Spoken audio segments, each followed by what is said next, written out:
Assalamualaikum warahmatullahi wabarakatuh.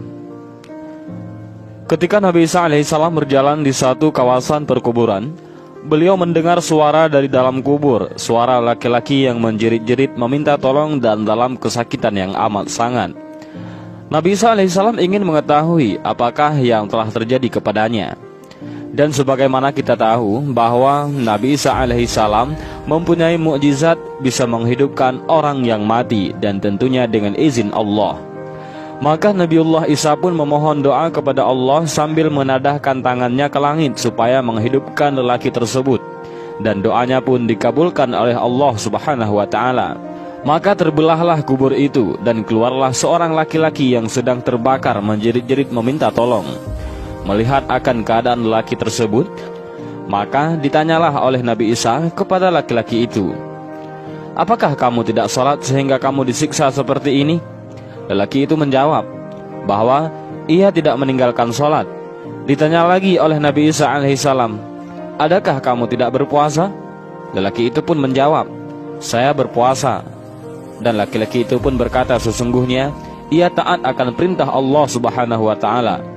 Maka ditanyalah oleh Nabi Isa alaihissalam, "Apakah yang engkau lakukan sehingga kamu disiksa sedemikian rupa?"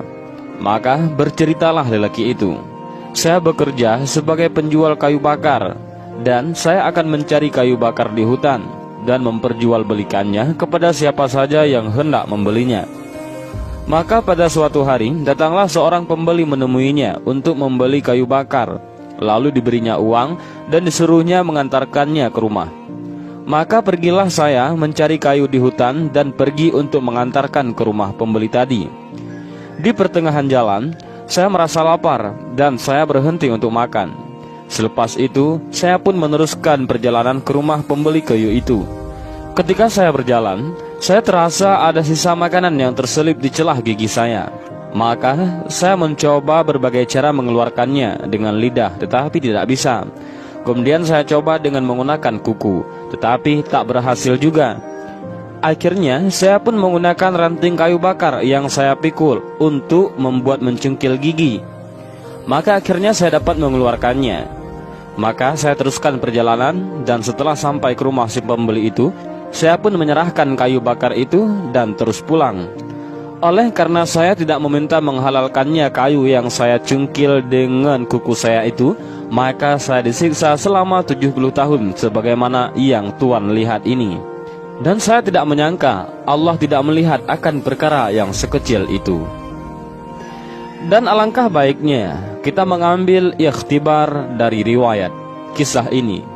Adakah kita pernah mengambil barang-barang dari pejabat, semacam dari sekecil-kecilnya seperti klip kertas dan sebagainya, dan dibawa pulang ke rumah untuk kegunaan sendiri ataupun diberikan kepada anak-anak kita? Dan juga barang-barang orang lain yang kita pinjam tetapi tidak dikembalikan. Sesungguhnya takutlah kita akan azab Allah, karena mati itu adalah benar. Azab neraka itu adalah benar. Azab kubur merupakan salah satu sanksi Allah subhanahu wa ta'ala bagi mereka yang selama hidup di dunia melakukan tindak perbuatan dosa. Imam Al-Baihaqi dalam kitab Al-Ahwal memberikan resep sederhana agar terhindar dari azab kubur. Menurutnya, kunci yang bisa menyelamatkan seseorang dari siksa kubur adalah amal saleh yang dikerjakan sepanjang hidupnya di dunia. Dan barang siapa yang beramal saleh, maka untuk diri mereka sendirilah mereka menyiapkan tempat yang menyenangkan. Al-Quran Surat Rum. Merujuk pada pendapat Mujahid, tempat menyenangkan yang dimaksud ialah kediaman yang nyaman selama di alam barzah.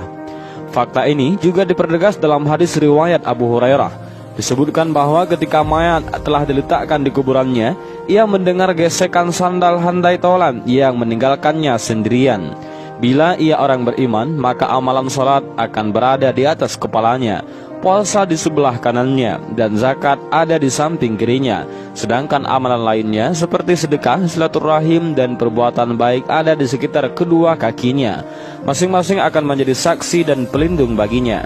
Pada penghujung karyanya, Al-Baihaqi yang terkenal dengan mahakaryanya yaitu As-Sunan Al-Kubra dan Dalail An-Nubuwah menukil beberapa riwayat yang mengisahkan tentang rasa takut dan harapan besar dari para salaf agar terhindar dari siksa neraka. Padahal melihat hitungan matematis, tingkatan kesalehan spiritual mereka itu terbilang lebih mumpuni. Ini tak lain menggambarkan ketaatan mereka terhadap Allah dan Rasul-Nya. Sebut saja, misalnya pendiri mazhab teolog Asy'ariyah, Abu Musa al-Asy'ari. Beliau meminta agar dijauhkan dari siksa neraka. Beliau bahkan memerintahkan agar kedalaman kuburnya kelak ditambahkan. Dalamkanlah liang lihatku, katanya. Al-Baihaqi yang tutup usia pada umur 74 tahun ini mengutip kisah Abu Darda. Ketika sahabat Nabi tersebut menderita sakit, seorang sahabatnya datang. Laki-laki itu berkata, "Wahai Abu Darda, sesungguhnya engkau hampir meninggal dunia, maka perintahkanlah aku suatu perkara yang bermanfaat bagiku dan akan mengingatkanmu."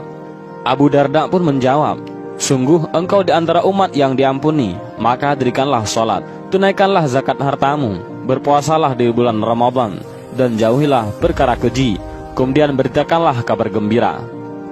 Merasa tidak puas, lelaki itu pun bertanya ulang. Abu Darda membalas dan memintanya duduk dan merenungkan perkataannya. "Bayangkan ketika engkau berada di hari, tatkala tak ada lagi ruang kecuali liang lahat yang luasnya 2 hasta, sedangkan panjangnya 4 hasta. Keluarga yang konon tak bisa berpisah denganmu, hari itu meninggalkanmu sendiri. Kolegamu yang dulu membuat megah rumahmu, kelak akan menimbunmu dengan tanah lantas beranjak pergi darimu." Pada saat itu, Abu Darda melanjutkan perkataannya. 2 malaikat berwarna hitam biru berambut keriting datang. Mereka adalah Munkar dan Nangkir. Ia akan menanyakan identitasmu, agama, Tuhan, dan nabimu. Maka jawabanmu tidak tahu menahu. Maka demi Allah engkau telah tersesat dan merugi. Sedangkan bila jawabanmu adalah Muhammad Rasulullah dengan kitab sucinya Al-Quran, maka demi Allah engkau selamat dan dapat petunjuk. Kesemua itu tidak akan mampu engkau ucapkan kecuali dengan peneguh yang dikurniakan Allah Subhanahu wa ta'ala. Kelak, setiap amal dan perbuatan manusia selama di dunia akan dipertanggungjawabkan. Apabila seseorang sering melakukan perbuatan buruk selama hidup di dunia, maka kelak ia akan mendapatkan azab sebagaimana balasan atas perbuatannya. Bahkan balasan atas segala perbuatan manusia akan dimulai sejak berada di alam kubur. Apabila di dunia ia senantiasa berbuat buruk, maka kelak ia akan mendapatkan siksa kubur. Sedangkan jika selama hidup di dunia ia selalu berbuat baik, maka ia kelak akan terhindar dari siksa kubur. Sebenarnya Allah telah menceritakan tentang siksa kubur, terutama siksa kubur yang ditimpakan kepada Fir'aun dan kaumnya. Allah menyebutkan hal tersebut dalam Al-Quran surat Al-Mu'min ayat 45-46. Allah Subhanahu wa ta'ala berfirman, "Dan Fir'aun beserta kaumnya dikepung oleh azab yang amat buruk. Kepada mereka ditampakkan neraka pada pagi dan petang, dan pada hari terjadinya kiamat. Dikatakan kepada malaikat, masukkanlah Fir'aun dan kaumnya ke dalam azab yang sangat keras." Al-Quran surat Al-Mu'min ayat 45-46. Oleh karena itu, Rasulullah SAW memerintahkan kepada umatnya untuk selalu berdoa kepada Allah agar senantiasa dilindungi dan terhindar dari siksa kubur. Sebagaimana Rasulullah SAW bersabda, "Mintalah perlindungan kepada Allah dari siksa kubur, sebab siksa kubur adalah hal yang benar." Hadis riwayat At-Tabrani. Lalu apa saja yang bisa dilakukan oleh umat Islam agar dapat terhindar dari siksa kubur yang amat pedih dan mengerikan? Hal yang pertama yang dapat dilakukan adalah dengan memanjatkan doa kepada Allah agar dihindarkan dari siksa kubur. Rasulullah SAW bersabda, "Jika salah seorang di antara kalian selesai tasyahud akhir, yaitu sebelum salam, mintalah perlindungan pada Allah dari 4 hal. Yang pertama, siksa neraka jahanam. Yang kedua, siksa kubur. Yang ketiga, penyimpangan ketika hidup dan mati. Dan yang keempat, kejelekan Al-Masih Ad-Dajjal." Hadis riwayat Muslim. Doa yang disarankan oleh Rasulullah SAW untuk dibacakan doa pelindung siksa kubur adalah doa, "Allahumma inni a'udzubika min adzabil qabri wa min adzabin nar wa min fitnatil mahya wal mamati wa min syarri fitnatil masiihid dajjal." Yang mana doa tersebut memiliki arti, "Ya Allah, aku meminta perlindungan kepadamu dari siksa kubur, siksa neraka, penyimpangan ketika hidup dan mati, dan kejelekan Al-Masih Ad-Dajjal." Hadis riwayat Muslim. Kemudian hal kedua yang dapat melindungi seseorang dari siksa kubur adalah membaca Al-Quran surat Al-Muluk. Sebagaimana disebutkan dalam sebuah hadis dari Abdullah bin Mas'ud, ia berkata, "Barang siapa membaca Tabarakalladzi biyadihil mulk, yaitu surat Al-Mulk setiap malam, maka Allah akan menghalanginya dari siksa kubur. Kami di masa Rasulullah SAW menamakan surat tersebut Al-Mani'ah, yaitu penghalang dari siksa kubur. Dia adalah salah satu surat di dalam kitabullah. Barang siapa membacanya setiap malam, maka ia telah memperbanyak dan telah berbuat kebaikan. Hadis riwayat An-Nasa'i. Yang ketiga, amalan yang dapat dilakukan untuk mencegah siksa kubur adalah rajin bersedekah kepada orang-orang yang membutuhkan. Sesungguhnya sedekah itu akan mengurangi kepanasan, yaitu siksaan kubur, dari yang selalu memberi sedekah. Dan bahwa sesungguhnya seorang mukmin itu akan dapat merenaung di bawah naungan sedekahnya di hari kiamat. Hadis riwayat At-Tabrani. Dan selanjutnya, cara keempat adalah dengan berwasiat agar tidak ditangisi secara berlebihan oleh pihak keluarga dan kerabat atas kematiannya.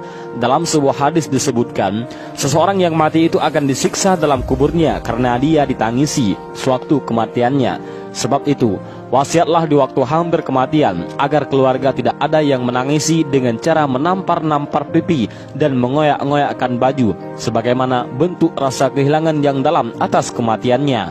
Akan tetapi, tidaklah mengapa kalau menangis biasa saja. Hadis riwayat Al-Bukhari dan Muslim. Dan itulah 4 hal yang sebenarnya dapat melindungi seseorang dari pedihnya azab dan siksa kubur yang begitu mengerikan.